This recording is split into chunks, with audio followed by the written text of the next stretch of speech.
Hello students, welcome back to our YouTube channel J study math and science. इस video में हम class 10th के science physics का एक और न्यूमेरिकल करने वाले हैं, जो कि प्रीवियस ईयर क्वेश्चन पेपर में आया हुआ क्वेश्चन है। जैसा कि आप स्क्रीन पर भी देख सकते हैं, ये 2020 के सेट नंबर 2 में ये क्वेश्चन आया था। तो पहला जो इसका क्वेश्चन है वो तो है, देखो, define power and state it's SI unit. तो फर्स्ट क्वेश्चन में देखिए, जो हमने जो ए पार्ट है इसमें क्या दिया हुआ है कि डेफिनेशन लिखनी है पावर की। तो अगर हम पावर को डिफाइन करने चलें तो क्या इसको लिखेंगे, देखिए। तो जो पावर होता है क्या होता है, it is the rate of doing work. इसको हम सिंपली क्या लिख सकते हैं, it is the rate of doing work, rate of doing work.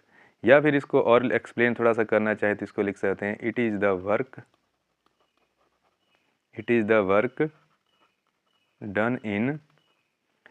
Work done in per unit time,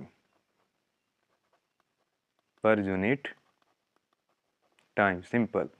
तो ये इसकी डेफिनेशन होगी। तो बहुत ही सिंपल डेफिनेशन है ये।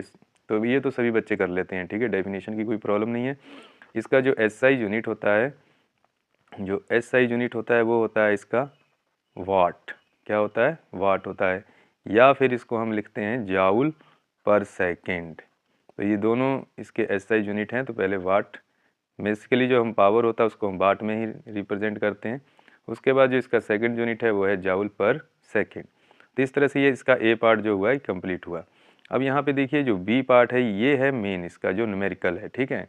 तो न्यूमेरिकल में ही ज़्यादातर बच्चे मिस्टेक करते हैं, ज़्यादातर जो उनको डिफ़िकल्टीज आती हैं न्यूमेरिकल में आती है। तो देखिए जो न्यूमेरिकल होते हैं उनको होते हैं फार्मूला बेस्ड। तो अगर आप इसके फार्मूले आपको पता हैं तो आप इजीली कर सकते हैं, ठीक है। और इसके लिए थोड़ा सा मैथ भी आपका सही होना चाहिए। तो जैसा कि देखिए बी पार्ट में क्या है, torch bulb is rated 5 volt. अब यहाँ पे वोल्ट का क्या मतलब है, ये वोल्ट का मतलब होता है पोटेंशियल डिफरेंस, ठीक है। तो ये कितना दिया हुआ है, ये दिया हुआ है 5 वोल्ट। और उसके बाद देखो हमें क्या दिया गया है, 500 मिली एम्पियर दिया हुआ है। तो 500 मिली एम्पियर क्या होता है, एम्पियर किसका होता है यूनिट, वो होता है करंट का। और करंट को हम आई से रिप्रेजेंट करते हैं। तो ये हो जाएगा हमारे पास 500 milliampere. But milliampere में रखने से हमारा ये क्वेश्चन सॉल्व नहीं होने वाला है। इसको हमें एम्पियर में कन्वर्ट करना होगा। तो आपको पता है कि 1 एम्पियर में 1000 मिली एम्पियर होते हैं। कितने होते हैं, 1000 मिली एम्पियर। तो अगर हम इस मिली एम्पियर को एम्पियर में कन्वर्ट करना चाहते हैं तो हमको क्या करना पड़ेगा, इसको 1000 से डिवाइड करना पड़ेगा। तो हम इसे 1000 से डिवाइड कर देते हैं। और डिवाइड करने के बाद हमें क्या मिलेगा, 0.5 एम्पियर मिलेगा, ठीक है।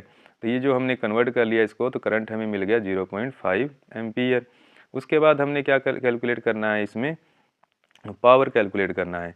तो अभी जो इसकी हमने डेफिनेशन पढ़ी है वो क्या है, पावर। तो पावर का फार्मूला क्या होता है, अब यहाँ पे हमने देखो इसी का यूज़ करना है, ठीक है, V और I का यूज़।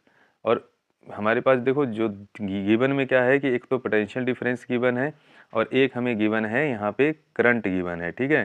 तो इसी का हमने यूज़ करना है और इसी को यूज़ करके हमने पावर को कैलकुलेट करना है, ठीक है।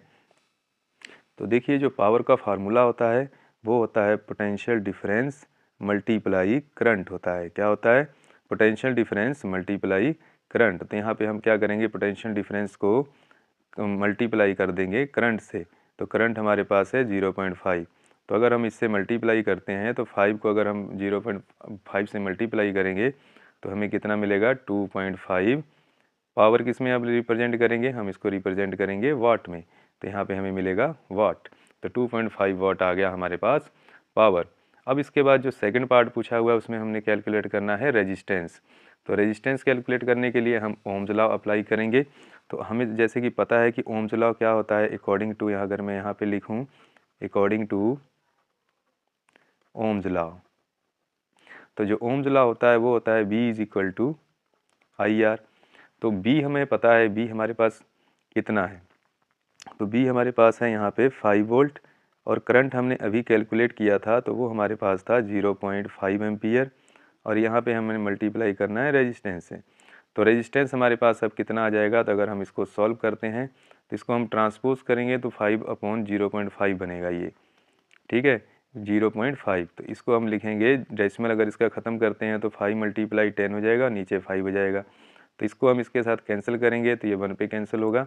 तो जो हमारे पास रेजिस्टेंस आएगा वो कितना आ जाएगा, 10 ओम आ जाएगा। तो इस तरह से इसका सेकंड पार्ट भी हमारा कंप्लीट हुआ।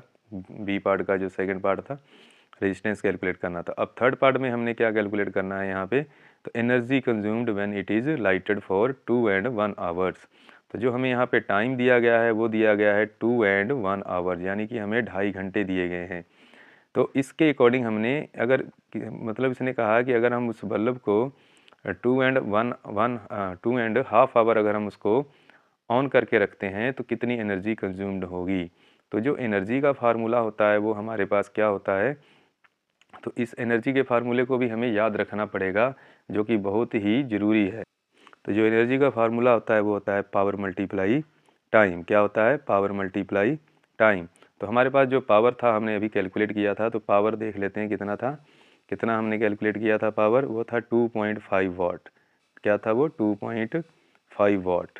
तो हमने इसको अब सॉल्व करना है, तो यहाँ पे हम पावर की वैल्यू रख देंगे। तो पावर हमारे पास था 2.5 वाट।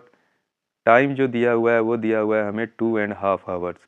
तो अगर हम इसको कन्वर्ट करना चाहें तो ये बनेगा हमारे पास 2.5 आवर्स, अगर इसको मैं डेसिमल में कन्वर्ट करूँ, ठीक है, तो ये बनेगा।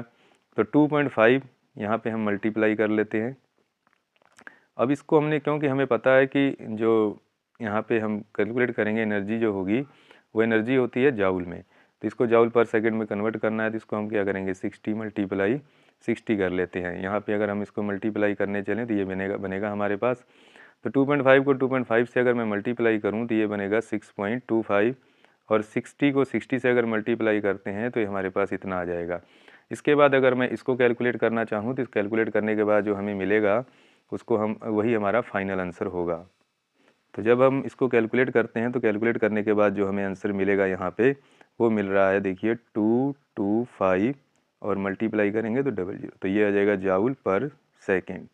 तो ये हमारे पास एनर्जी होगी, सॉरी एनर्जी जो होती है वो सिर्फ जाउल में होगी, तो ये जाउल पर सेकेंड नहीं लिखना हमने यहाँ पे, सिर्फ ये जाउल आ जाएगा, तो इसका आप ध्यान रखना है, तो जाउल। तो इस तरह से ये क्वेश्चन कंप्लीट हुआ। तो आप, अगर आपको ये क्वेश्चन अच्छी तरह से समझ आ गया हो और क्वेश्चन अच्छा लगा हो तो आप हमारे वीडियो को ज़्यादा से ज़्यादा शेयर कर सकते हैं, लाइक कर सकते हैं, और अगर सब्सक्राइब नहीं किया तो सब्सक्राइब ज़रूर कर लें इस तरह के इंटरेस्टिंग वीडियो के लिए जो आपके एग्जामिनेशन बोर्ड में हेल्पफुल होंगी। Thanks for watching the video. मिलते हैं नेक्स्ट वीडियो में एक और अच्छे क्वेश्चन के साथ।